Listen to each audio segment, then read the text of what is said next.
Namaste. A very happy morning to all my dear students, teachers, and the school administrative department. We welcome you all to our Vidya Shakti science session. My name is Ashwita Malnar and I'm your science tutor. Dear students, how are you all doing? And thank you so much for so many messages. It's very happy to see your messages in the early morning. Well, having said that, in today's session, we shall learn about, or we have come to the end of the chapter, the chemical effects of electric current. And we have got a message from one of the students. This class is for whom? So, whom do you think so? Whom do you think so this class is pertaining to? MDRS Mundaje School. This class is for whom? ಅಂದ್ರೆ ಈ class ಯಾರಿಗೆ ಅಂತ so ಯಾರಿಗೆ ಅನ್ಸುತ್ತೆ ಈ class ನಿಮ್ಗೆ R any of your friends can pitch in and give the answer ಯಾರಿಗ್ ಮಾಡ್ತಿರೋದು ಈ ಕ್ಲಾಸ್ನ ನಾವು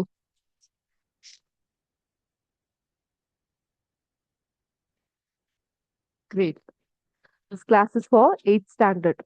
Okay, so if you belong to 8th standard, please be seated or else you're most welcome to leave. Well, having said that, ನಮ್ಗೆ ma'am great. So ನಾವು chemical effects of electric current ಬಗ್ಗೆ ಮಾತಾಡ್ತಾ ಇದ್ವಿ. ಸೊ ನಮ್ಮ ಪಾಠವನ್ನ ಮುಂದುವರ್ಸೋದ್ಕಿಂತ ಮುಂಚಿತವಾಗಿ ನಾನು ನಿಮ್ಮ ಹತ್ರ ಇನ್ನೊಂದು ವಿಷಯವನ್ನ ಹಂಚ್ಕೊಡ್ಲಿಕ್ಕೆ ಇಷ್ಟಪಡ್ತೀನಿ.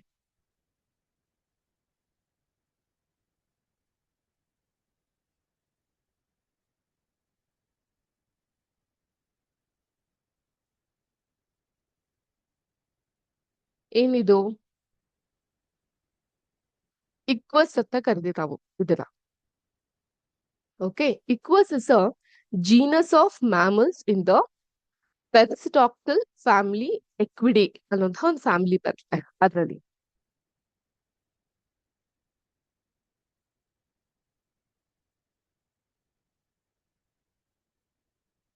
ಸೊ ಮ್ಯಾಮ್ ನಮ್ಗೆ ನಮ್ ಫ್ಯಾಮಿಲಿ ಬಗ್ಗೆನೇ ಗೊತ್ತಿಲ್ಲ. ನೀವು ಇದ್ಯಾವ್ದೋ ಇಕ್ವಸ್ ಅಂತ ಹೇಳ್ತಾ ಇದ್ರಲ್ಲ, ಏನಿದು ಅರ್ಥ ಆಗ್ತಿಲ್ವಲ್ಲ ನಮ್ಗೆ ಅಂತ ನೀವು ಯೋಚನೆ ಮಾಡ್ತಿರ್ಬಹುದು. ಇಕ್ವಸ್ ಅಥವಾ ಎಕ್ವಿಡೆ ಇವೆಲ್ಲ ಕೂಡ ಒಂದು ಫ್ಯಾಮಿಲಿಗೆ ಸೇರುತ್ತೆ. ಈ ಫ್ಯಾಮಿಲಿ ಬಗ್ಗೆ ಯಾರಿಗ್ ಗೊತ್ತಿದೆ? ಇದರಲ್ಲಿ 3 ತರನಾದಂತಹ ಮ್ಯಾಮಲ್ಸ್ ಗಳಿರುತ್ತೆ. ಓಕೆ, ಈ ಮ್ಯಾಮಲ್ಸ್ ಬಗ್ಗೆ, ಈ ಫ್ಯಾಮಿಲಿ ಬಗ್ಗೆ ಯಾರಿಗ್ ಗೊತ್ತಿದೆ? ಯಾರು ಹೇಳ್ಬಹುದು ನಮ್ಗೆ? Yes, take a guess. ಒಂದು ವೈಡ್ ಆಗಿ ಒಂದು ಗೆಸ್ ನ ಮಾಡಿ ನೋಡೋಣ.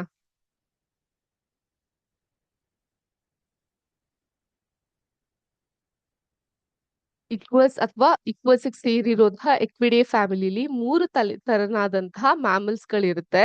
ಸೊ ಯಾರಿರಬಹುದು ಗೊತ್ತಿದ್ಯಾ ನಿಮ್ಗೆ? Take a guess. ಮ್ಯಾಮಲ್ಸ್ ಅಂತ ಹೇಳ್ತಾ ಇದೀನಿ, ಇಕ್ವಸ್ ಅಂತ ಹೇಳ್ತಾ ಇದೀನಿ. Yes, we are mammals but we don't belong to the family of equus. Times ತಪ್ಪು ಮಾಡಿದಾಗ, ಟೀಚರ್ಸ್ ಕೋಪ ಬಂದಾಗ ನಿಮ್ನ ಇಕ್ವಸ್ ಫ್ಯಾಮಿಲಿಗೆ ಜಾಯಿನ್ ಮಾಡ್ಬಿಟ್ಟು ಬೈತಾರೆ, ಅದ್ ಬೇರೆ ವಿಷಯ. Very good Pallavahalli school, very proud of you. Yes, equus family ಅಂದ ತಕ್ಷಣ ಇಕ್ವಸ್ ಫ್ಯಾಮಿಲಿ 3 ತರನಾದಂತಹ ಮ್ಯಾಮಲ್ಸ್ ಗಳಿರುತ್ತೆ.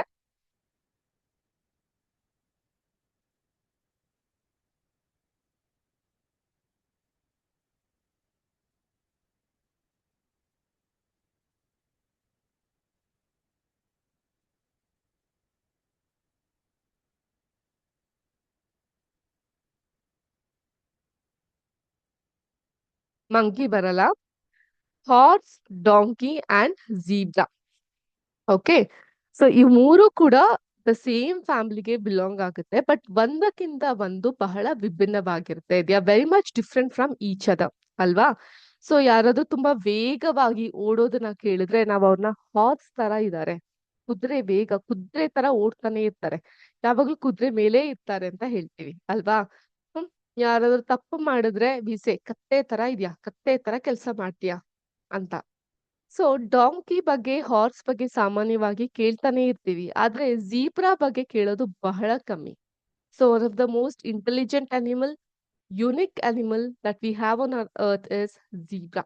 ಬಟ್ ಜೀಬ್ರಾ ಬಗ್ಗೆ ಬಹಳ ಕಮ್ಮಿ ಅಷ್ಟು ನಾವು ಕೇಳಿರ್ತೀವಿ, ಅಲ್ವಾ? ಓಕೆ, ಸೊ ಇವತ್ತಿನ ಕ್ಲಾಸ್ನಲ್ಲಿ let us learn and understand about this zebra. Okay, zebra ನೋಡ್ಲಿಕ್ಕೆ ಹೇಗಿರುತ್ತೆ? ಈ ರೀತಿಯಾಗಿರುತ್ತೆ ಜೀಬ್ರಾ. ಸೊ ಎಷ್ಟು ಯುನಿಕ್ ಆಗಿದೆ. ಇದನ್ನ ಸಡನ್ ಆಗಿ ನೋಡಿದ ತಕ್ಷಣ ಇದು ಕುದುರೆ ತರ ಇದೆಯಾ, ಕತ್ತೆ ತರ ಇದೆಯಾ ಅನ್ನೋದು ಗೊತ್ತಾಗಲ್ಲ. ಅವ್ ಎರಡು ಫೀಚರ್ಸ್ ಇರುತ್ತೆ, ಯಾಕಂದ್ರೆ ಒಂದೇ ಫ್ಯಾಮಿಲಿಗೆ ಇದು ಸೇರಿರೋದ್ರಿಂದ ಅದ್ರ ಮೇಲೆ ಪಟ್ಟೆ ಪಟ್ಟೆಯಾದಂತಹ ಮಾರ್ಕ್ಸ್ ಗಳನ್ನ ನೀವು ನೋಡ್ತಾ ಹೋಗಬಹುದು. So this makes the zebra very much unique compared to any other animals. So it has a special feature, that is the unique black and white stripes, which serves as camouflage and help them recognize each other and deter biting files. So they also have excellent eyesight and hearing, strong legs with hard hooves and specialized teeth for grazing. ಅವುಗಳ ಹಲ್ಲು ಬಹಳ ಗಟ್ಟಿಯಾಗಿರುತ್ತೆ. ಆ ಹೂವ್ಸ್ ಅಂದ್ರೆ ಕಾಲಲ್ಲಿ ಇರ್ತಲ್ಲ, so ಅದು ಅದು ಬಹಳ ಗಟ್ಟಿ ಇರುತ್ತೆ. ತುಂಬಾ ಬಲಶಾಲಿಯಾದಂತಹ ಕಾಲ್ಗಳಿರುತ್ತೆ. ಕಣ್ಣು ಮತ್ತೆ ಕಿವಿ ಬಹಳ ಚುರುಕಾಗಿರುತ್ತೆ. ಸೊ ಜೀಬ್ರಾನ ಯಾಕೆ ಬೇರೆ ಪ್ರಾಣಿಗಳಿಗಿಂತ ಬಹಳ ವಿಶೇಷತೆಯನ್ನ ಹೊಂದಿರುತ್ತೆ ಅಂತ ಹೇಳಿದ್ರೆ, ಅವಕ್ಕಿರುವಂತಹ ಆ ಒಂದು ಸೆನ್ಸಿಟಿವ್ನೆಸ್. ದೂರದಲ್ಲಿ ಎಲ್ಲೋ ಒಂದು ಶತ್ರು ಬರ್ತಾ ಇದ್ರು ಕೂಡ zebra can sense it and ಅದು ತನ್ನನ್ನ ತಾನು ಕಾಪಾಡ್ಕೊಬಹುದು. ಅಂಡ್ ಇನ್ನೊಂದು ಮುಖ್ಯವಾದಂತಹ ಒಂದು ವ್ಯಕ್ತಿತ್ವ ಜೀಬ್ರಾದಲ್ಲಿ ಇರೋದು ಅಂದ್ರೆ, always zebras will be in group. ಏಕಾಂಗಿ ಆಗಿರೋ ಜೀಬ್ರಾನ ಕಾಣೋದು ಬಹಳ ಕಷ್ಟ.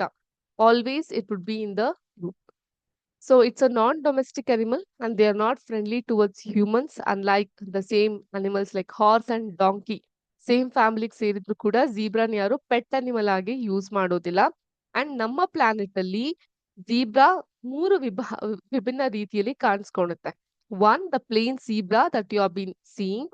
ನೆಕ್ಸ್ಟ್ ಇಸ್ ಗ್ರೇವಿ ಜೀಬ್ರಾ ಅಂತ, ಮತ್ತೆ ಮೌಂಟೇನ್ ಜೀಬ್ರಾ ಅಂತ. ಮೂರು ತರನಾಗಿ ಈ ಜೀಬ್ರಾವನ್ನ ನಾವು ಕಾಣ್ಲಿಕ್ಕೆ ಸಾಧ್ಯವಾಗುತ್ತೆ. So plain zebra, the similar one which you are seeing here. Grevy zebra ಅಂತ ಇದೇ ತರನೇ ಬಟ್ ಸ್ವಲ್ಪ ಡಿಫ್ರೆಂಟ್ ಆಗಿ ಕಾಣಬಹುದು ನಿಮ್ಗೆ. You can find the difference over here. And mountain zebra, ಈ ತರನಾಗಿ ಜೀಬ್ರಾಸ್ ಗಳನ್ನ ನೀವು ಕಾಣ್ಲಿಕ್ಕೆ ಸಿಗುತ್ತೆ. ಎಲ್ಲಿ ಸಿಗುತ್ತೆ? ಕಾಡುಗಳಲ್ಲಿ ಸಿಗುತ್ತೆ, ಅಥವಾ ಝೂ ಅಲ್ಲಿ ಹೋದ್ರು ಅಲ್ಲೂ ಕೂಡ ನೋಡ್ಬಹುದು. ಸೊ ಜೀಬ್ರಾ ಬಗ್ಗೆ ಯಾಕೆ ನಾವ್ ಇಷ್ಟೊಂದು ಒತ್ತು ಕೊಟ್ಟು ಹೇಳ್ತಾ ಇದೀವಿ, ವಿಶೇಷವಾಗಿ ಹೇಳ್ತಾ ಇದೀವಿ ಅಂತ ಹೇಳಿದ್ರೆ, ಒಂದ್ ಮಾತಿದೆ, always try to be a zebra and not a donkey ಅಂತ. Because donkey does not have a sense. ನೀವೆಲ್ಲ ಚಿಕ್ಕವರಿದ್ದಾಗ ಒಂದ್ ಕತೆ ಕೇಳಿರ್ಬಹುದು. ಒಂದ್ ಕ್ಯಾರೆಟ್ ನ ಒಂದ್ ಕಡ್ಡಿಗೆ ಸಿಕ್ಕಿಸ್ಬಿಟ್ಟು ಡಾಂಕಿ ಮುಂದೆ ಇಟ್ಬಿಟ್ಟು ಅದನ್ನ ತೋರಿಸ್ತಾ ಹೋದ್ರೆ ಅದು ನಡಿಲಿಕ್ಕೆ ಶುರು ಮಾಡುತ್ತೆ. ಅದ್ರ ಮೇಲೆ ನಾವ್ ಹತ್ ಕುತ್ಕೊಂಡ್ರು ಪರವಾಗಿಲ್ಲ, ಅದು ನಡಿಲಿಕ್ಕೆ ಶುರು ಮಾಡುತ್ತೆ. ಇನ್ನೊಂದ್ ಸ್ವಲ್ಪ ದೂರ ಕ್ಯಾರೆಟ್ ಸಿಕ್ಬಿಡುತ್ತೇನೋ ಅಂತ. ಯಾಕಂದ್ರೆ ಕತ್ತೆಗೆ ಬರೀ ಹಾರ್ಡ್ ವರ್ಕ್ ಮಾಡೋದ್ ಮಾತ್ರ ಗೊತ್ತಾಗಿರುತ್ತೆ, ಬಟ್ ಸ್ಮಾರ್ಟ್ ವರ್ಕ್ ಅನ್ನೋದು ಗೊತ್ತಾಗಿರೋದಿಲ್ಲ ಅಲ್ವಾ? ಸೊ ಆ ನಿಟ್ಟಿನಲ್ಲಿ ಕತ್ತೆಯ ರೂಪದಲ್ಲೇ ಇದ್ದು ತನ್ನ ಒಂದು ವಿಶೇಷತೆಯನ್ನ ಹೊಂದಿರೋದು ಅಂತ ಹೇಳಿದ್ರೆ ಅದು zebra, which thinks smart and always it bees in the group. ನೀವು ಕೂಡ ಹಾಗೇನೆ. ಸೊ ಟೀಮ್ ವರ್ಕ್ ಅನ್ನೋದು ತುಂಬಾ ಮುಖ್ಯ ಆಗ್ತಾ ಬರುತ್ತೆ. ಸೊ ಯಾವಾಗ್ಲೂ ಕೂಡ ನಾವು ಒಂದು ಗುಂಪಿನಲ್ಲಿ ಇದ್ದಾಗ ನಮ್ಮನ್ನ ಸೋಲ್ಸೋದು ಬಹಳ ಕಷ್ಟ ಆಗ್ತಾ ಬರುತ್ತೆ. ಓಕೆ, ಚಿಕ್ಕವರಿದ್ದಾಗ ಒಂದ್ ಕತೆ ಓದಿರ್ಬಹುದು ನೀವು. ಒಂದ್ ಅಪ್ಪ ಇರ್ತಾನೆ, ಅವ್ರಿಗೆ 3 ಜನ ಮಕ್ಳು ಇರ್ತಾರೆ. ಮಕ್ಳು ಯಾವಾಗ್ಲೂ ಕಾದಾಡ್ತಾ ಇರ್ತಾರೆ, ಒಬ್ರ ಜೊತೆ ಒಬ್ರು ಕಿತ್ತಾಡ್ತಾ ಇರ್ತಾರೆ. Always they'll be having a fight. ಒಂದ್ಸಲ ಅಪ್ಪ ಅನ್ಕೊಂತಾನೆ, ಇವ್ರ ಬುದ್ಧಿ ಕಲಿಸ್ಬೇಕಲ್ಲ, ನಾನು ಏನ್ ಮಾಡೋದು ಅಂತ. ಆಗ ಒಂದು ಒಂದ್ ಕಡ್ಡಿನ ತಂದ್ಕೊಟ್ಟು 3 ಜನಕ್ಕೂ ಕೊಡ್ತಾನೆ, ಮುರಿರಿ ಇದನ್ನ ಈಗ ಅಂತ. ಸೊ ಮುರಿದ್ ಹಾಕ್ಬಿಡ್ತಾರೆ. ಅಂಡ್ ಅವಾಗ ಅವ್ರ ಮಧ್ಯೆ ಮತ್ತೆ ಜಗಳ ಸ್ಟಾರ್ಟ್ ಆಗುತ್ತೆ, ಯಾರ್ ಫಸ್ಟ್ ಮುರಿದಿದ್ದು, ನಾನು ನೀನು ಅನ್ನೋಂಥದ್ದು. ಸೊ ಅಪ್ಪ ಏನ್ ಮಾಡ್ತಾರೆ, ಒಂದು ಬಂಡಲ್ ಆಫ್ ಕಟ್ಗೆನ ತಗೊಬಂದು ಅವ್ರಿಗೆ ಮುರಿರಿ ಅಂತ ಕೊಡ್ತಾರೆ. ಆಗಲ್ಲ. ಒಬ್ಬೊಬ್ರಿಗೂ ಕೊಡ್ತಾರೆ ಒಂದೊಂದ್ ಬಂಡಲ್ ಮುರಿರಿ ಅಂತ. ಆಗಲ್ಲ ಅವ್ರ ಕೈಲಿ ಮುರಿಲಿಕ್ಕೆ. ಸೊ ಎಲ್ಲಾರ್ಗೂ ಸೇರಿ ಒಂದ್ ದೊಡ್ಡ ಬಂಡಲ್ ನ ಕೊಡ್ತಾರೆ, ಈಗ ಮುರಿರಿ ಅಂತ. ಆಗ್ಲೂ ಬಹಳ ಕಷ್ಟ ಪಡ್ತಾರೆ ಮುರಿಲಿಕ್ಕೆ. ಸೊ ಅಪ್ಪ ಹೇಳ್ತಾರೆ, ಯಾವಾಗ್ಲೂ ಒಗ್ಗಟ್ಟಿನಲ್ಲಿ ಬಲವಿದೆ ಅಂತ. ಒಟ್ಟಾಗಿ ಇದ್ದಾಗ ನಮ್ಮನ್ನ ಯಾರು ಮುರಿಲಿಕ್ಕಾಗಲ್ಲ. ನೀವೇ ಜಗಳ ಆಡ್ಕೊಂಡು ಹೋದ್ರೆ ಬೇಗ ನಿಮ್ ಮಧ್ಯೆ ಬಿರುಕು ಇರುತ್ತೆ. ಸೊ ಹಾಗಾಗಿ ಯಾವಾಗ್ಲೂ ಒಟ್ಟಿಗೆ ಇರ್ಬೇಕು ಅನ್ನೋಂತಹ ಪಾಠವನ್ನ ಹೇಳ್ತಾರೆ. ಇದನ್ನ ತುಂಬಾ ಚಿಕ್ಕವರಿದ್ದಾಗ್ಲೇ ಕಲ್ತಿದ್ದೀರಾ. ಸೊ ಅದೇ ಪಾಠವನ್ನ ಈ ಪ್ರಾಣಿಗಳಲ್ಲೂ ನಾವು ಕಾಣಬಹುದು. Zebra always B in team. And ಎಲ್ಲಾ ಪ್ರಾಣಿಗಳಿಗಿಂತಲೂ ಜೀಬ್ರಾ ಯುನಿಕ್ ಆಗಿರುತ್ತೆ because of the unique stripes that has on it. And thirdly, zebra is very smart. Smart ಯಾಕೆ ಅಂದ್ರೆ ಅದು ತುಂಬಾ ಸೆನ್ಸಿಟಿವ್ ಆಗಿ ಇರುತ್ತೆ. ಅಂದ್ರೆ ಸೂಕ್ಷ್ಮಗಳು ಅದಕ್ಕೆ ಅರ್ಥ ಆಗುತ್ತೆ. ದೂರದಲ್ಲಿ ಯಾರೋ ಶತ್ರು ಬರ್ತಾ ಇದ್ದಾರೆ, ಅದ್ರ ಕಣ್ಣು ತುಂಬಾ ಚುರುಕು, ಅದ್ರ ಕಿವಿ ತುಂಬಾ ಚುರುಕು, ಅದ್ರ ಕಾಲ್ ತುಂಬಾ ಶಕ್ತಿಶಾಲಿ. ಸೊ ಅದು ಪ್ರತಿ ಕ್ಷಣ ತನ್ನನ್ನು ತಾನು ಸ್ಟ್ರಾಂಗ್ ಹಾಕ್ಲಿಕ್ಕೆ ಪ್ರಯತ್ನ ಪಡುತ್ತೆ. ಸೊ ಈ ಕತೆ ನಾವ್ ಯಾಕೆ ನಿಮ್ಗೆ ಹೇಳ್ಬೇಕು ಅಂತ ಹೇಳಿದ್ರೆ, ನೀವು ಕೂಡ ಜೀಬ್ರದ ರೀತಿನೇ ಇರ್ಬೇಕು. Always B in your team. ಒಂದು ಗುಂಪನ್ನ ಕ್ರಿಯೇಟ್ ಮಾಡ್ಕೊಳ್ಳಿ. ಏಂತಕ್ಕೆ ಗುಂಪು? ಟೀಚರ್ಗೆ ಯಾವ ತರ ಹಿಂಸೆ ಮಾಡೋಣ, ಕ್ಲಾಸಲ್ಲಿ ಯಾವ ತರ ಗಲಾಟೆ ಮಾಡೋಣ, ಬೇರೆ ಮಕ್ಕಳನ್ನ ಯಾವ ತರ ರೇಗ್ಸೋಣ, ಅದಕ್ಕೆ ಗುಂಪಾ? ಖಂಡಿತ ಇಲ್ಲ. ಸೊ ಗುಂಪು ಯಾವಾಗ್ಲೂ ಬೇಕು ಕಲಿಕೆಗೆ. ಒಂದು ಪ್ರಾಜೆಕ್ಟ್ ಕೊಡ್ತಾರೆ, ಅಥವಾ today it self I explain you about a very good experiment of in today's class. ಆ ಎಕ್ಸ್ಪೆರಿಮೆಂಟ್ ನಾವು ಕೂಡ ಮಾಡಬಹುದಲ್ಲ. ಸೊ ಅದರಿಂದ ನಮ್ಗೇನ್ ಅರ್ಥ ಆಗುತ್ತೆ? May be if you make a group of yours, ಒಂದ್ 5 ಜನದ ಗ್ರೂಪ್ ಮಾಡಿದಾಗ, one may be unique in writing, the other one in communicating, the other one is drawing. So ಒಂದಕ್ಕಿಂತ ಒಬ್ರು ಎಲ್ಲರಲ್ಲೂ ಒಂದು ಯುನಿಕ್ ಆಗಿರುವಂತಹ ಕ್ಯಾರೆಕ್ಟರಿಸ್ಟಿಕ್ಸ್ ಇರುತ್ತೆ. ಸೊ ಆ ಯುನಿಕ್ ಕ್ಯಾರೆಕ್ಟರಿಸ್ಟಿಕ್ಸ್ ಅನ್ನ ನಾವು ಐಡೆಂಟಿಫೈ ಮಾಡ್ಬೇಕಾಗುತ್ತೆ, ಲೈಕ್ ದ ಜೀಬ್ರಾ. ಅಂಡ್ ಒಂದ್ ಒಳ್ಳೆ ಟೀಮ್ ಅಲ್ಲಿ ನಾವ್ ಇರ್ಬೇಕಾಗುತ್ತೆ. ಸೊ ಹೇಳ್ತಾರಲ್ಲ, ಒಳ್ಳೆಯವರ ಸಂಘದಲ್ಲಿ ಇರ್ಬೇಕು ಅಂತ. Be a rose or be with in the garden of rose ಅನ್ನೋಂಥ ಮಾತಿದೆ. ಇಲ್ಲ ನೀವ್ ಗುಲಾಬಿ ಹೂ ಆಗ್ಬೇಕು, ಗುಲಾಬಿ ಹೂ ಆಗ್ಲಿಕ್ ಸಾಧ್ಯ ಇಲ್ವಾ? ಹೋಗ್ಲಿ ಬಿಡಿ, ಗುಲಾಬಿ ಹೂವಿನ ತೋಟದಲ್ಲಾದ್ರೂ ನೀವ್ ಇರ್ಬೇಕು. ಅಟ್ಲೀಸ್ಟ್ ಗುಲಾಬಿ ಹೂ ಆಗ್ಲಿಕ್ ಆಗಿಲ್ಲ ಅಂದ್ರೂ ಕೂಡ ಆ ಹೂವಿನ ಸುವಾಸನೆ ನಿಮ್ಮಲ್ಲಿ ಇರುತ್ತೆ ಅಲ್ವಾ? If you can't be a rose, be in the garden of the rose, you'll at least have the fragrance of the rose, isn't it?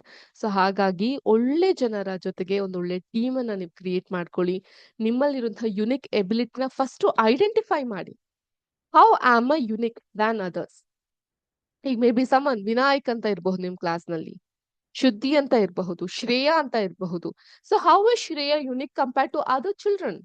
What is the unique personality that she has? Isn't it?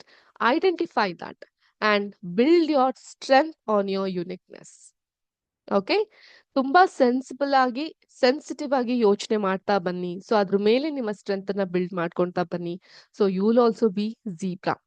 When life gives you an opportunity, be a zebra and not a donkey. Though they belong to the same family, zebra stands out compared to all his brothers. That's because of his uniqueness. Okay? So zebra ಗೆ ಈ ಮೂಲಕ ನಾವು ನ್ಯಾಯ ಒದಗಿಸ್ಬಿಟ್ವಿ ಅಲ್ವಾ? ಯಾಕಂದ್ರೆ hardly V listen about zebra. ಎಲ್ಲಾ ಕಡೆಗೂ ಕೂಡ ಜೀಬ್ರಾದ ಬಗ್ಗೆ ನಾವು ಜಾಸ್ತಿ ಮಾತುಗಳನ್ನೇ ಕೇಳೋದಿಲ್ಲ. ಸೊ ಈ ಮೂಲಕ ಜೀಬ್ರಾ ಕೂಡ ಒಂದು ಉತ್ತಮವಾದಂತಹ ಪ್ರಾಣಿ ಅನ್ನೋದು ನಮ್ಗೆ ಗೊತ್ತಾಯ್ತು. ಓಕೆ, ಇಂಟ್ರೆಸ್ಟಿಂಗ್ ಆಗಿತ್ತಾ ಈ ಒಂದು ವಿಷಯ? ನಿಮ್ಗೆ ಈ ಟ್ರಿವಿಯಾ ಇಂಟ್ರೆಸ್ಟಿಂಗ್ ಆಗಿತ್ತಾ? Okay, thank you students. Now let us get back to our chapter. So ಯಾವ ಚಾಪ್ಟರ್ ಬಗ್ಗೆ ನಾವು ಮಾತಾಡ್ತಾ ಇದ್ವಿ?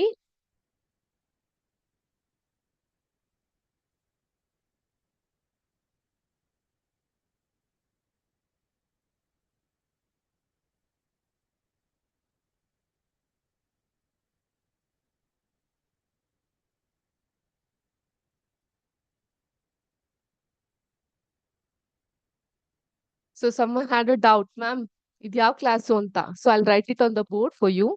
You are doing grade 8.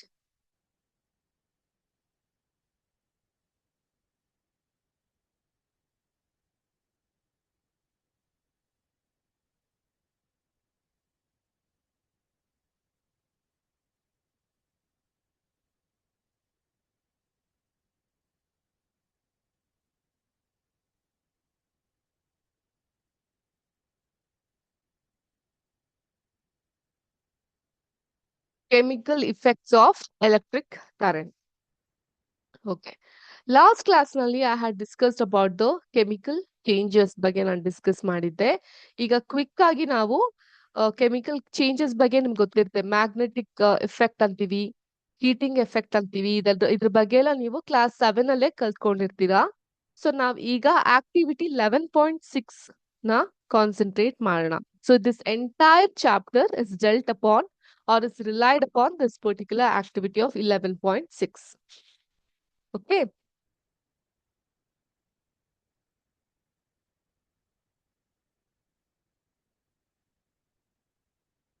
Give me a moment. I shall share my screen to you.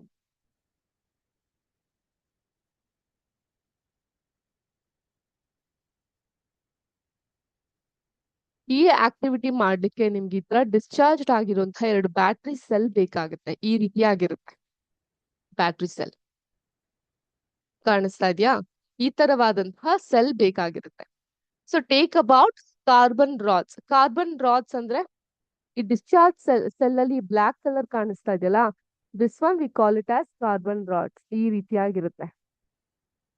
Okay, but ಖಾಲಿ carbon rods ತಗೊಳೋ ಹಾಗಿಲ್ಲ, ಅದ್ರ ಮೇಲೆ you have to put the metallic cap like this. Clear? So take out carbon rods carefully from 2 discarded cells. Clean their metal caps with sandpaper. Sandpaper in the metal caps na clean ಮಾಡ್ಕೊಳ್ಳಿ. Wrap copper wires around the metal caps of the carbon rods and join them to a battery. So ಹೇಗೆ join ಮಾಡಿದ್ದಾರೆ, you can see they have put it in your textbook. So we call these two rods as electrodes. Electrodes ಅಂತ ಕರಿತೀವಿ ನಾವು ಅದನ್ನ. So ಈಗ ಏನಾಗುತ್ತೆ, ನೀವು carbon rods ಬದಲಿಗೆ ಈ ಕಬ್ಬಿಣದ ಮೊಳೆಗಳಿರುತ್ತಲ್ಲ, iron nails, you can take that as well, but I would recommend for you to take the carbon rods because will have the metallic cap also. So ಈಗ ಅದನ್ನ ಒಂದು ಕಂಟೈನರ್ ಅಲ್ಲಿ ಇಟ್ಮೇಲೆ pour a cup full of water in a glass or a plastic bowl. Add a teaspoon of salt or a few drops of lemon juice to water to make it more conducting. ನಿಮ್ಗೆ ಗೊತ್ತಿದೆ, salt water has better electricity conduction. Lemon juice ಸಹ, vinegar and lemon juice ನ compare ಮಾಡಿದ್ರೆ lemon juice ಅಲ್ಲಿ ಜಾಸ್ತಿ current conduct ಆಗುತ್ತೆ, ಅದೇ ರೀತಿ ಸಾಲ್ಟ್ ವಾಟರ್ ಅಲ್ಲಿ ಕಂಡಕ್ಟ್ ಆಗುತ್ತೆ. ಸೊ ಡಿಸ್ಟಿಲ್ಡ್ ವಾಟರ್ ಅಲ್ಲಿ ಕಂಡಕ್ಟ್ ಆಗುತ್ತಾ ಎಲೆಕ್ಟ್ರಿಸಿಟಿ? ಇಲ್ಲ. ಆ ಡಿಸ್ಟಿಲ್ಡ್ ವಾಟರ್ಗೆ ಸ್ವಲ್ಪ ಸಾಲ್ಟ್ ಮಿಕ್ಸ್ ಮಾಡಿದ್ರೆ ಆಗ ಕಂಡಕ್ಟ್ ಆಗುತ್ತೆ ಅಲ್ವಾ? So we know this particular point. ನಾವು ಈ 2 ಎಲೆಕ್ಟ್ರಾಡ್ಸ್ ಏನಿದೆ, ಆ ಒಂದು ಡಿಸ್ಕಾರ್ಡೆಡ್ ಬ್ಯಾಟ್ರಿಯಿಂದ ತೆಗೆದಿರುವಂತಹ ಎಲೆಕ್ಟ್ರಾಡ್ಸ್ ನ ನಾವು immerse the electrodes in this solution. Make sure that the metal caps of the carbon rods ಏನಿದೆ ಅದು ನೀರಿನಿಂದ ಆಚೆ ಇರಬೇಕು. It should not be with in the water, it should be outside the water. ಒಂದು 3 ರಿಂದ 4 ನಿಮಿಷ ಹಾಗೆ ಕಾತ್ರದಿಂದ ಕಾಯ್ತಾ ನೋಡ್ತಾ ಇರಿ. ಏನಾಗುತ್ತೆ, ಒಂದಿಷ್ಟು ಗ್ಯಾಸ್ ಬಬಲ್ಸ್ ಗಳನ್ನ ನೋಡಬಹುದು. ಸೊ ಈ ತರ ಗ್ಯಾಸ್ ಬಬಲ್ ಏನಾಗ್ತಾ ಇದೆ ಅದನ್ನ ಕೆಮಿಕಲ್ ಚೇಂಜ್ ಅಂತ ನಾವು ಕರೀಲಿಕ್ಕಾಗತ್ತಾ? So can we call this as a chemical change? Definitely, yes. We call it as a chemical change. Through the passing of the current in the water, you can see the chemical changes happening. Slightly smell also changes. So ಇದನ್ನೆಲ್ಲ ನಾವು chemical effect in the electric current. Electric current ಇಂದ ಉಂಟಾದಂತಹ ರಾಸಾಯನಿಕ ಬದಲಾವಣೆಗಳು ಅಂತಾನೆ ಕರಿತಾ ಹೋಗ್ತೀವಿ. So ಇದ್ರ ಕುರಿತೆ ನಾನು ಲಾಸ್ಟ್ ಕ್ಲಾಸ್ ಅಲ್ಲಿ ನಿಮ್ಗೆ ಒಂದು ನೋಟ್ಸ್ ಅನ್ನ ಪ್ರಿಪೇರ್ ಮಾಡಿದ್ದೆ. So many of you had taken a note of it. So but ಈಗ I don't want you to take in-depth note of it. ಅದ್ರ main points ಅನ್ನ ಮಾತ್ರ ಬರ್ಕೊಳ್ಳಿ. Got it? Yes, ma'am, understood it. Thank you so much. So now we shall learn chemical change of characteristics. Electric current ಇಂದ ಉಂಟಾಗೋದು. First ಬಂದು ಹೊಸದೊಂದು ವಸ್ತು ಉತ್ಪಾದನೆ ಆಗುತ್ತೆ. You can just write formation of new substances. Okay, ನಾನು ಯಾವ್ದನ್ನ bold ನಲ್ಲಿ ಇಟ್ಟಿದ್ದೀನಿ ಅಷ್ಟನ್ನ ಮಾತ್ರ ಬರ್ಕೊಳ್ಳಿ. ಯು ನಿ not right the entire definition. I repeat, right as characteristics of chemical changes. Characteristics of chemical changes. And you write the first point, formation of new substance. ಎಲ್ಲರಿಗೂ font ಕಾಣಿಸ್ತಾ ಇದೆಯಾ? ಸ್ವಲ್ಪ ದೊಡ್ಡದು ಮಾಡ್ಬೇಕು ಅಂದ್ರೆ please let me no.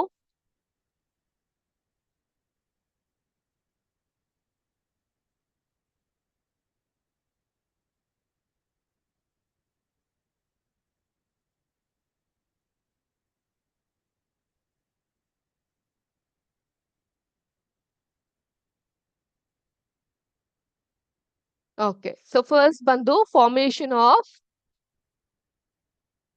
new substance. A chemical change result in one or more entirely new substance. ಹೊಸದೊಂದು ವಸ್ತುವಿನ ಉತ್ಪಾದನೆ ಆಗುತ್ತೆ.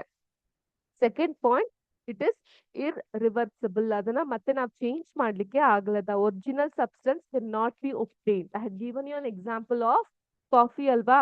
ಹಾಲು ಕಾಫಿ ಹಾಕಿದ್ಮೇಲೆ ಮತ್ತೆ ಅದನ್ನ ಹಾಲ್ ಮಾಡಕ್ ಆಗತ್ತಾ? ಇಲ್ಲ ಅಲ್ವಾ? ಸೊ ಹಾಗೆ it can not be change. Third point, energy changes. Heat, light or sound may be released or absorbed. Ma'am ಇದನ್ನ ಫಾಂಟ್ ಅನ್ನ ಸ್ವಲ್ಪ ದೊಡ್ಡದ್ ಮಾಡಿ. Definitely I'll make it big.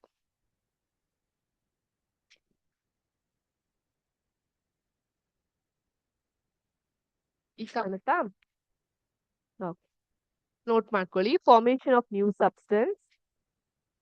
Next it is irreversible. Energy change ಕೂಡ ಆಗುತ್ತೆ. Heat ಇಂದ light or sound also may be released or absorb. Gas formation ಆಗುತ್ತೆ. So gas formation ಹೇಗಾಗುತ್ತೆ? ಈಗ ಪರ್ಟಿಕ್ಯುಲರ್ ಈ ಎಕ್ಸ್ಪೆರಿಮೆಂಟ್ ನ ಮಾಡಿದ್ವಿ. ಇಲ್ಲಿ ಏನಾಯ್ತು? The passage of an electric current through a conducting solution. ಇದರಿಂದ ಕೆಮಿಕಲ್ ಚೇಂಜಸ್ ಆಯ್ತು. ಆ ಒಂದು ಕಾರಣದಿಂದ bubbles of gas may be formed on the electrodes. Deposit of metals may be seen on the electrodes. And change of colour solutions may also occur. The reaction ಇದೆಲ್ಲ ಆಗ್ತಾ ಇದೆಯಲ್ಲ solution ಮತ್ತೆ ಎಲೆಕ್ಟ್ರಾಡ್ಸ್ ಗಳಲ್ಲಿ, ಇದನ್ನೇ ನಾವು ಕರೆಯೋದು chemical effects of electric current. Electric current ಇಂದ ಉಂಟಾದಂತಹ ರಾಸಾಯನಿಕ ಬದಲಾವಣೆಗಳು ಅಂತ ನಾವು ಇದನ್ನೇ ಕರೆಯೋದು. ಆಕ್ಚುಲಿ ಒಬ್ರು ಸೈಂಟಿಸ್ಟ್ ಇದಾರೆ ಅಲ್ಲ ಇದ್ರು. ಅವ್ರ ಹೆಸರು ವಿಲಿಯಂ ನಿಕಲ್ಸನ್ ಅಂತ. ಹೀಸ್ ಅ ಬ್ರಿಟಿಷ್ ಸೈಂಟಿಸ್ಟ್. ಓಕೆ, ಅರೌಂಡ್ 1800 ಅಲ್ಲಿ ಇವ್ರು ಈ ಒಂದು ಎಕ್ಸ್ಪೆರಿಮೆಂಟ್ ನ ಮಾಡಿದ್ರು. ಓಕೆ, ನಮ್ಗೆ ಇವತ್ತು ಮಾಡಿದ್ವಲ್ಲ ನಾವು ಎಕ್ಸ್ಪೆರಿಮೆಂಟ್, ಎಲೆಕ್ಟ್ರಾಡ್ಸ್ ನ ನೀರ್ನಲ್ಲಿ ಇಟ್ಟು ಕರೆಂಟ್ ನ ಪಾಸ್ ಮಾಡಿದಾಗ ಅಲ್ಲಿ ಅವ್ರಿಗೆ bubbles of oxygen and hydrogen produce ಆಯ್ತು. ಆಕ್ಸಿಜನ್ ಬಬಲ್ಸ್ ಏನ್ ಪ್ರೊಡ್ಯೂಸ್ ಆಯ್ತಲ್ಲ, ಅದು ಎಲೆಕ್ಟ್ರಾಡ್ಸ್ ನ ಪಾಸಿಟಿವ್ ಟರ್ಮಿನಲ್ ಗೆ ಕನೆಕ್ಟ್ ಆಗಿತ್ತು. ಅದೇ ರೀತಿ ಹೈಡ್ರೋಜನ್ ಬಬಲ್ಸ್ ಬಂದು ಎಲೆಕ್ಟ್ರಾಡ್ಸ್ ನ ಇನ್ನೊಂದು ಟರ್ಮಿನಲ್ ಗೆ ಕನೆಕ್ಟ್ ಆಗಿತ್ತು. ನೀವು 9th ಕ್ಲಾಸಿಗೆ ಬಂದಾಗ you have a topic, atoms ಅಂತ ಒಂದು ಟಾಪಿಕ್ ಬರುತ್ತೆ. ಆಟಮ್ಸ್ ಗಳಲ್ಲಿ ಹೀಗೇನೆ ಒಂದು ನ್ಯೂಕ್ಲಿಯಸ್ ಪಾರ್ಟ್ ಇರುತ್ತೆ. ಸೊ ಅಲ್ಲಿ ನಿಮ್ಗೆ ನೆಗೆಟಿವ್ ಟರ್ಮಿನಲ್ ಮತ್ತೆ ಪಾಸಿಟಿವ್ ಟರ್ಮಿನಲ್ ಅಂತ ಇರುತ್ತೆ. ಹೇಗೆ ಒಂದು ಬ್ಯಾಟ್ರಿಲಿ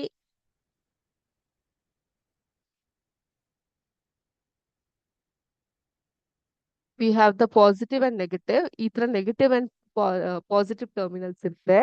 ಅಂಡ್ ಇದನ್ನ ಕಂಡು ಹಿಡಿದಿರೋದೇ ಒಂದು ರೋಚಕವಾದಂತಹ ಸಂಗತಿ. It's a very interesting thing which will be learning in class 9, how the electrons ಮತ್ತೆ ಪ್ರೋಟಾನ್ಸ್ ವರ್ ಡಿಸ್ಕವರ್ಡ್ ಅಂತ ಅನ್ಬಿಟ್ಟು.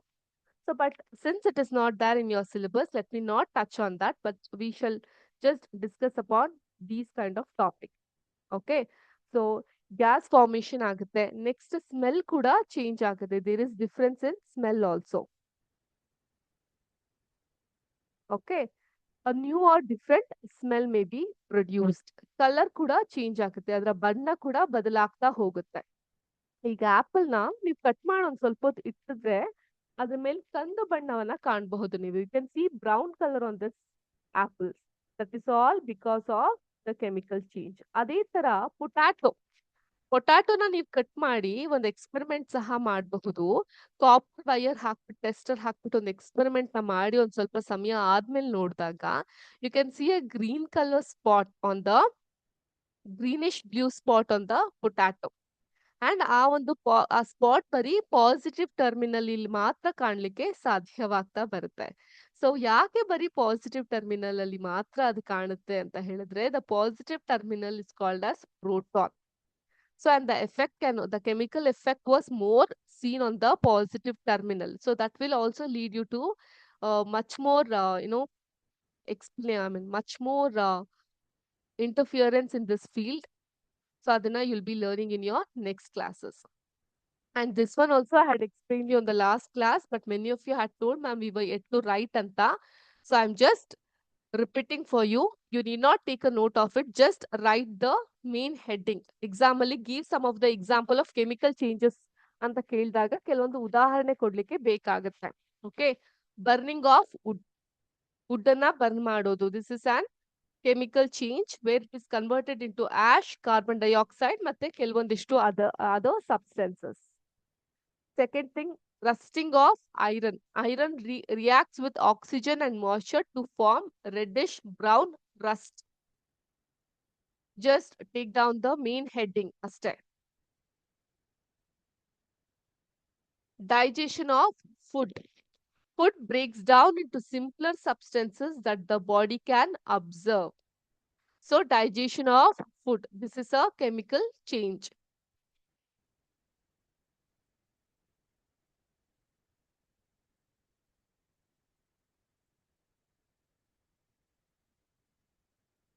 Kullarli School, very happy with your message. We combine the negative and positive term and the bulb glow. Very good.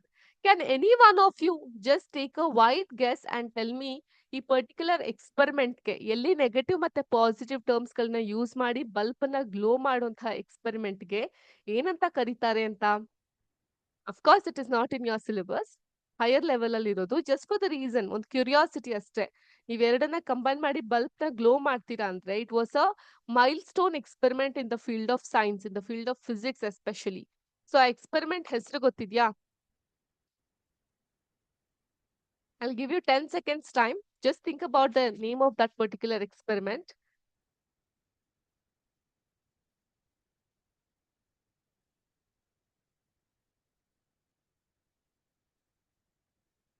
Ma'am, can we note the point? Definitely can just note the heading of the point, children.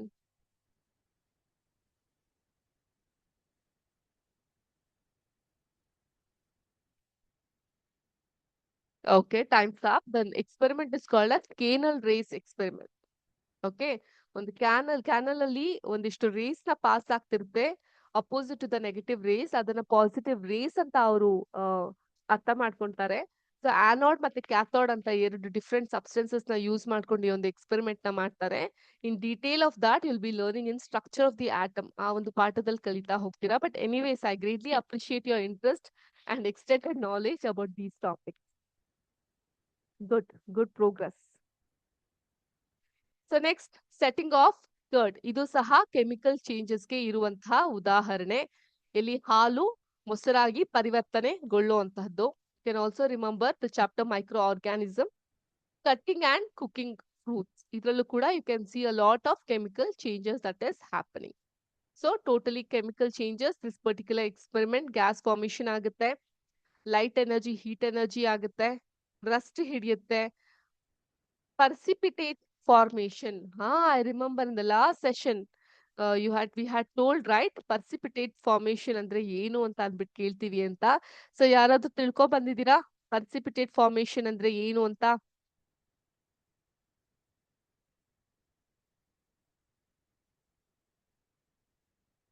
precipitate ಅಂದ್ರೆ ಏನು first of all?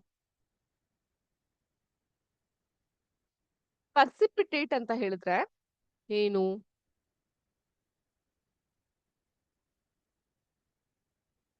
Colour change ಅಂತಿದ್ದಾರೆ. Okay, so ಏನಾಗುತ್ತೆ, ಆ chemical solid ಏನಿರುತ್ತೆ that forms a form of a liquid.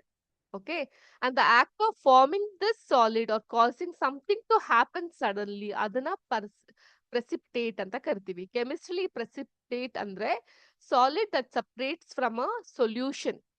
Okay, ಆ ಪ್ರೋಸೆಸ್ಗೆ ನಾವು precipitate ಅಂತ ಕರಿತೀವಿ. a solid substance that forms from a liquid solution ನ precipitate ಅಂತ ಕರಿತೀವಿ. ಎಕ್ಸಾಂಪಲ್, ಈಗ ಏನ್ ಎಕ್ಸಾಂಪಲ್ ಕೊಡ್ಬಹುದು ನಿಮ್ಗೆ? Cooling the beaker will help to compound to precipitate. Okay, so ಇದೆಲ್ಲ ಒಂದು ಎಕ್ಸಾಂಪಲ್ ಆಗ್ತಾ ಬರುತ್ತೆ ಪ್ರೆಸಿಪಿಟೇಟ್ಗೆ. Good. Colour changing is also an example. ಈ ಮೊಳೆಗಳನ್ನೆಲ್ಲ ಇಟ್ಟಾಗ ಅದ್ರ ಮೇಲೆ ಹಸಿರು ಬಣ್ಣ, ಪಾಚಿ ಹಸಿರು ಬಣ್ಣ ಎಲ್ಲ ಬರುತ್ತಲ್ಲ, that is also an example for precipitate. Well, hope you all took the note of this.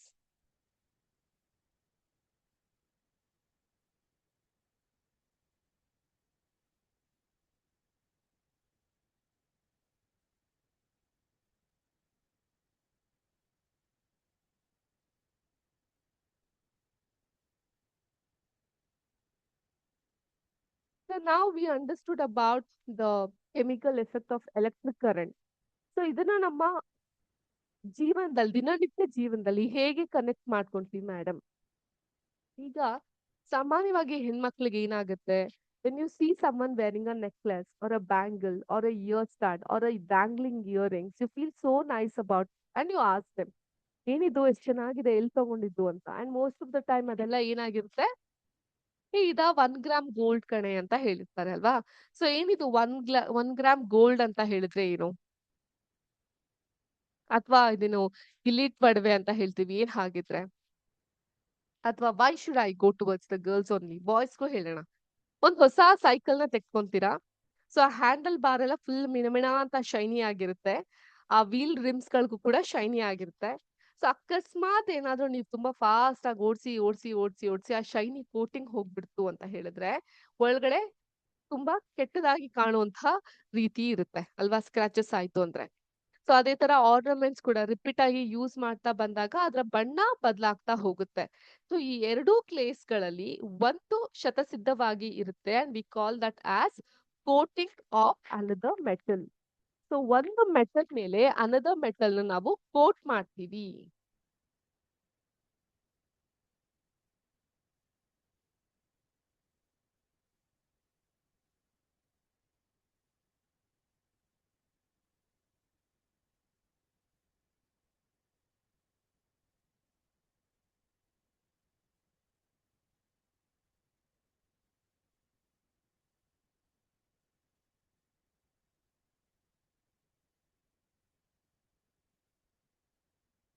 So ಈ ಕೋಟಿಂಗ್ ಆಫ್ ದ ಮೆಟಲ್ ಅಂತ ಹೇಳಿದ್ರೆ ಏನು ಅಂದ್ರೆ ಅದನ್ನ ಎಲೆಕ್ಟ್ರೋಪ್ಲೇಟಿಂಗ್ ಅಂತ ಕರಿತೀವಿ. When electric current is passed through the copper sulphate solution, copper sulphate dissociates into copper and sulphate. Okay, so ಅದೇ ರೀತಿ ನಾವು ಯಾವುದೇ ಒಂದು ವಸ್ತುಗಳನ್ನ ಮೇಲೆ ಈ ಎಲೆಕ್ಟ್ರೋಪ್ಲೇಟಿಂಗ್ ಮೂಲಕ ಆ ಆ ಒಂದು ವಸ್ತುವಿಗೆ ನಾವು ಬಣ್ಣ ತುಂಬುವಂತಹ ಕೆಲಸವನ್ನ ಮಾಡಬಹುದು. ಸೊ ಇದಕ್ಕೆ ಒಂದು ಎಕ್ಸ್ಪೆರಿಮೆಂಟ್ ಇದೆ ನಿಮ್ಗೆ ಟೆಕ್ಸ್ಟ್ ಬುಕ್ ನಲ್ಲಿ. ಎಕ್ಸ್ಪೆರಿಮೆಂಟ್ 11.7 ಒಂದು ಆಕ್ಟಿವಿಟಿ ಇದೆ. You can try doing this particular activity in your school laboratory. ಇದನ್ನ ಮಾಡಕ್ಕೆ we will need the copper sulphate and 2 copper plates of size around 10 centimeter and 4 centimeter. So take 250 ml of distilled water, clean and dry beaker. So dissolve 2 teaspoonful of the copper sulfate in it. ಇದಕ್ಕೆ ಸ್ವಲ್ಪ diluted sulphuric acid ನ mix ಮಾಡಿ ಆ ನಂತರದಲ್ಲಿ place the clean copper plates with the sandpaper. Now rinse them with the water and dry them. Connect the copper plates to the terminal of a battery and immerse them in copper sulfate solution. ಆಗ ನಿಮ್ಗೆ text book ಅಲ್ಲಿ ಕಾಣಬಹುದು image ನ. So ಇಲ್ಲಿ current pass ಆದ ಒಂದು 15 ನಿಮಿಷದ ನಂತರ if you remove the electrodes from the solution and look at them carefully, so ನೀವು ಕೆಲವೊಂದು ವ್ಯತ್ಯಾಸವನ್ನ ಕಾಣಬಹುದು. ಸೊ ಅದರ ಬಣ್ಣದಲ್ಲಿ ಆಗಿರುವಂತಹ ವ್ಯತ್ಯಾಸವನ್ನ ಕಾಣಬಹುದು. ಸೊ ಏನಾಗುತ್ತೆ, the free copper gets drawn to the electrodes connected to the negative terminal of the battery and gets deposited on it. But what about the loss of copper from the solution? From the other electrode, a copper plate and equal amount of copper gets dissolved in the solution. Thus, the loss of copper from the solution is restored and process continues. This means that copper gets transferred from one electrode to other. So, ಒಂದರಿಂದ ಇನ್ನೊಂದಕ್ಕೆ ಅದು transfer ಆಗ್ತಾ ಹೋಗುತ್ತೆ ಅನ್ನೋದನ್ನ ಕರಿತೀವಿ. And this process of depositing a layer of any desired metal on another material by means of electricity is called as electroplating.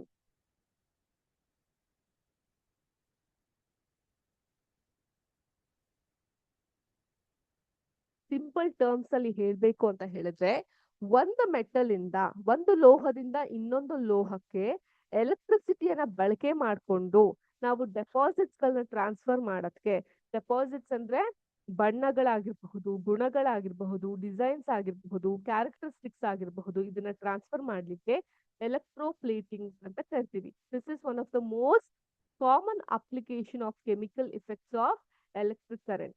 And ಸಾಮಾನ್ಯವಾಗಿ ನಮ್ಮ ದಿನನಿತ್ಯದ ಜೀವನದಲ್ಲಿ ಕೂಡ ನಾವು ಎಲೆಕ್ಟ್ರೋ ಪ್ಲೇಟಿಂಗ್ ನ ಕಾಣ್ತಾ ಹೋಗಬಹುದು. I will show you some of the example of this electro plating.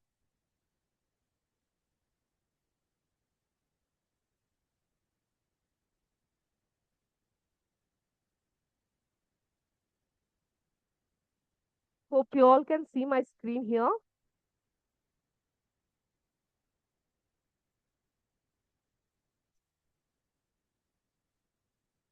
So ಇದೆಲ್ಲ ಎಲೆಕ್ಟ್ರೋಪ್ಲೇಟಿಂಗ್ಗೆ ಇರುವಂತಹ ಉದಾಹರಣೆಗಳು.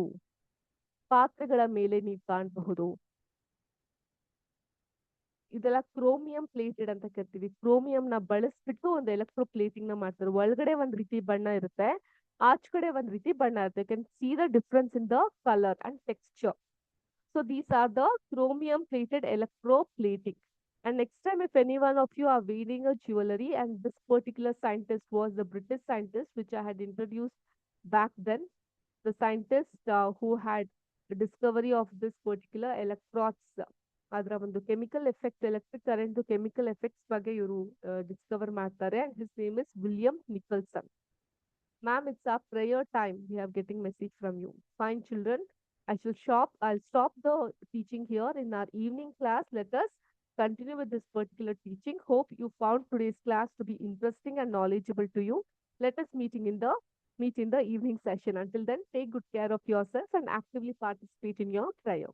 Okay, and remember zebra to be unique, to be in team, and also to strengthen your smart skills.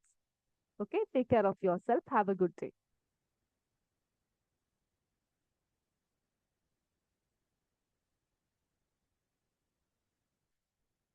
Thank you.